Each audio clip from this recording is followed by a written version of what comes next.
नमस्कार। आइए सुनते हैं सुभद्रा कुमारी चौहान की लिखी कहानी रूपा। असमय की घंटी ने सभी को बेचैन सा कर दिया। अभी आधा घंटा भी नहीं हुआ, मैट्रन जेल बंद करके गई है, फिर तुरंत ही वह घंटी कैसे? जेल जीवन से घबराई हुई बहनों ने सोचा शायद उनकी ही रिहाई का फरमान आया हो। जिनके मुलाकाती बहुत दिनों से ना आए थे, उन्होंने अंदाज़ा लगाया शायद उनसे कोई मिलने आया है। जिन्हें किसी तरह के सामान की प्रतीक्षा थी, उन्होंने समझा उनका सामान ही आया होगा। मेरी 3 साल की बेटी ममता दौड़ती हुई आई और मेरे गले में लिपट कर बोली, अम्मा उठो, चलो घंटी बजी है, फाटक खुलेगा, आज तो हम लोग भी छूटने वाले हैं। मैं अच्छी तरह जानती थी कि उसकी आशा कितनी निराधार है, किंतु फिर भी उसका मन रखने के लिए उसके साथ फाटक की ओर चल पड़ी। जमादारिन जल्दी जल्दी अपना पल्ला संभालती हुई आई। ताला खोलकर उसने फाटक खोल दिया। असिस्टेंट जेलर के साथ एक 24-25 साल की स्त्री अंदर आई और एक तरफ चुपचाप खड़ी हो गई। उसके साफ कपड़े और गंभीर मुद्रा से बहुत सी बहनों ने अंदाज लगाया कि यह भी शायद राजबंदिनी है। जेलर ने जमदारिन को बुलाया और उसे धीरे धीरे समझाकर चला गया। जमादारिन ताला बंद करके अंदर आई। अपनी हाथ की छड़ी से उस नई आई हुई स्त्री को मारती हुई बोली, चल हरामजादी, बच्चे को मारना ही था तो पैदा क्यों किया था? मार से वह स्त्री तिलमिला सी उठी, फिर भी जमादारिन के आगे आगे जल्दी जल्दी चल पड़ी, शायद इस डर से कि कहीं दूसरा प्रहार भी न हो जाए। परंतु जमादारिन को इतने से ही संतोष कैसे हो जाता? उसने और भी जोर से मारते हुए और अश्लील गालियां देते हुए कहा, आंख दिखाती है रंडी, देख तो नंबरदारिन, उधेड़ ले चमड़ी राण की और गुनह खाने में बंद कर दे।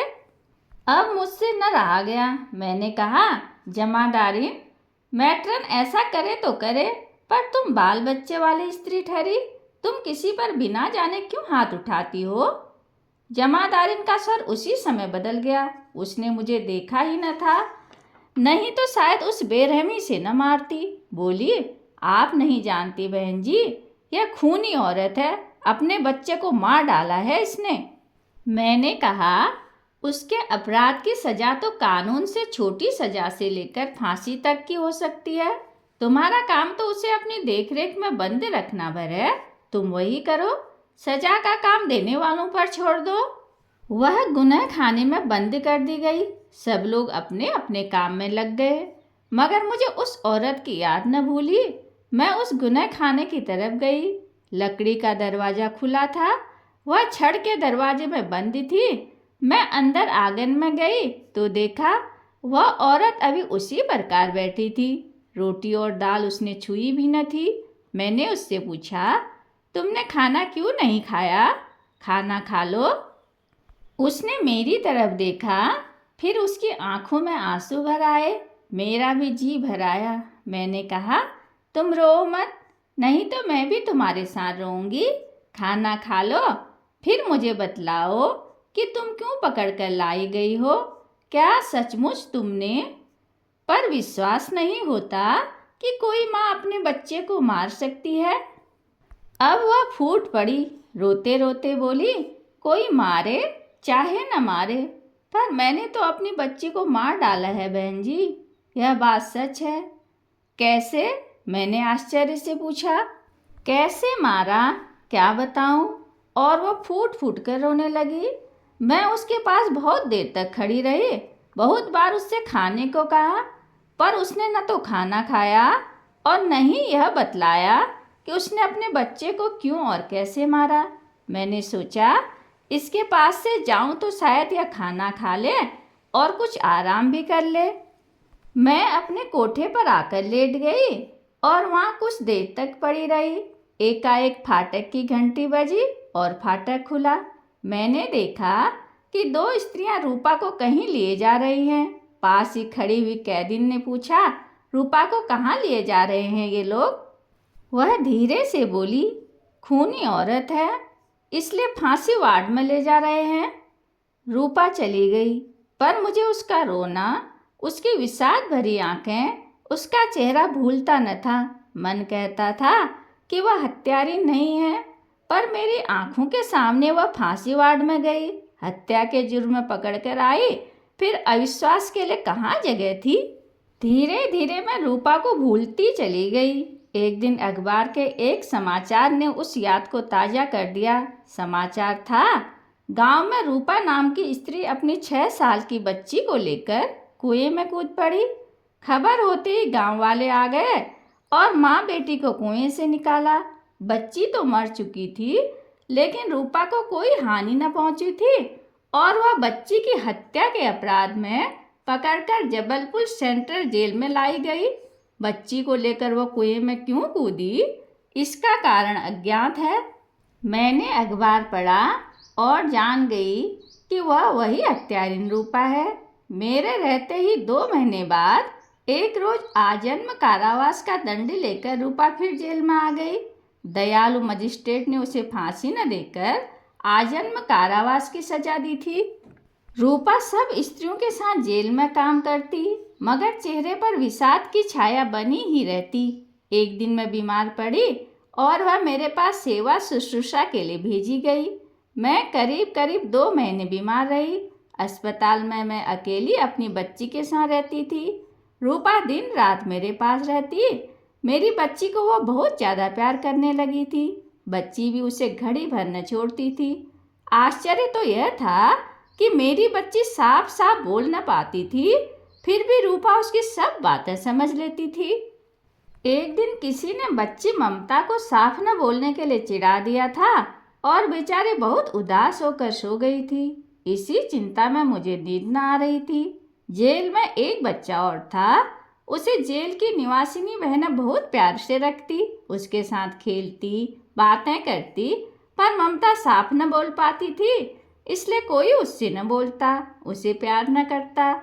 यहाँ तक कि खेलने के लिए सुंदर सुंदर खिलौने, फल, मिठाई उस बच्चे को दिए जाते और ममता खड़ी खड़ी टुकुर टुकुर देखा करती और फिर रोती हुई दौड़कर मेरे पास आती और कहती, अम्मा, भाभी ने बाबा को तस्वीर की किताब दी है, मिठाई दी है, अम्मा मुझे भी तस्वीर की किताब मंगा दो। जेल में भी चीज़ें मैं कैसे उसी समय मंगा कर दे सकती थी। कम से कम मेरे साथ तो जेल में यही होता था कि एक चीज़ 15 दिन पहले कहने पर मिलती थी। ऐसी बातें प्राय हो जाया करती थी और इन्हीं कारणों से मैं बहुत दुखी रहा करती थी। उस दिन भी ऐसा ही कोई कारण था और मैं सो न सकी थी। रूपा मेरे पास आई और बोली, हाथ पैर दबा दूं बहन जी, आपको नींद नहीं आती। मेरे बहुत रोकने पर भी रूपा मेरे पैर दबाने लगी। मैंने उसका हाथ पकड़कर उसे अपने पास बिठा लिया और कहा, रूपा, आज तुम मुझे बताओ कि तुम अपनी बच्ची को लेकर कुएं में क्यों कूदी थी। वह बैठ गई। उसके चेहरे का विषाद कुछ गहरा हो गया। बोली, बहन जी, मेरी गोपा इसी तरह थी जैसी आपकी ममता है। आपने बम्बई जाकर सैकड़ों रुपये खर्च करके ममता का मुंह ठीक करवा लिया है, पर मेरे पास रुपया कहाँ से आता। गोपा का बाप कहता था, खूब रुपया कमाकर अपनी गोपा को बम्बई ले जाकर ऑपरेशन करा देंगे, तब सब ठीक हो जाएगा, और इसलिए खूब रुपया कमाने के लिए वह लड़ाई पर चला गया। तब से उसकी कोई खबर नहीं मिली। इधर मैं अकेली और जरा सी गोपा, जहाँ मेहनत मजदूरी को जाती, वहीं बच्चे और कभी बड़े बड़े लोग तक गोपा को साफ न बोलने पर चिढ़ाया करते। लड़की चिढ़ती, दिन भर रोती, मैं उसका मुंह पकड़ती। बिना मेहनत मजदूरी के काम न चलता और जहाँ जाती वही सब बात होती। जिस दिन मैं कुएं में कूदी थी, उसके एक दिन पहले मैं एक जगह मजदूरी के लिए गई थी। ऊपर मैं कुछ काम कर रही थी और वहीं जीने पर गोपा एक लकड़ी लिए बैठी थी। नीचे मोहल्ले भर के 10-12 लड़के लड़कियां उसे चिढ़ा रहे थे। वह कभी इसे कभी उसे मारने दौड़ती, पर वे थे 10-12 और गोपा अकेली। मैंने देखा, मुझे बड़ा क्रोध आ गया। गोपा को मैंने गोद में उठा लिया और पास ही जो लड़का उसकी चोटी खींच रहा था उसे हल्के से पीठ पर मार दिया। बस फिर इसी बात को लेकर उन लोगों से कहा सुनी हो गई। अब मुझे काम भी न मिलता, पैसों की तंगी होने लगी। इधर बच्चे गोपा को और ज़्यादा चिढ़ाकर तंग करने लगे। सोचा अभी छोटी है, समझती कम है, जब बड़ी होगी तब गोपा को कितना बुरा लगेगा। मेरी गोपा दुखी हो जाया करेगी और कहीं मैं मर गई तो।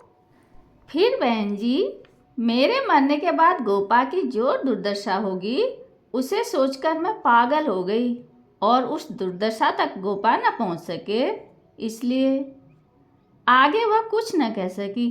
पास ही पड़ी हुई ममता को मैंने और पास खींच लिया और छाती से लगा लिया। मेरी छाया मुझसे बात कर रही थी। कहानी सुनने के लिए धन्यवाद।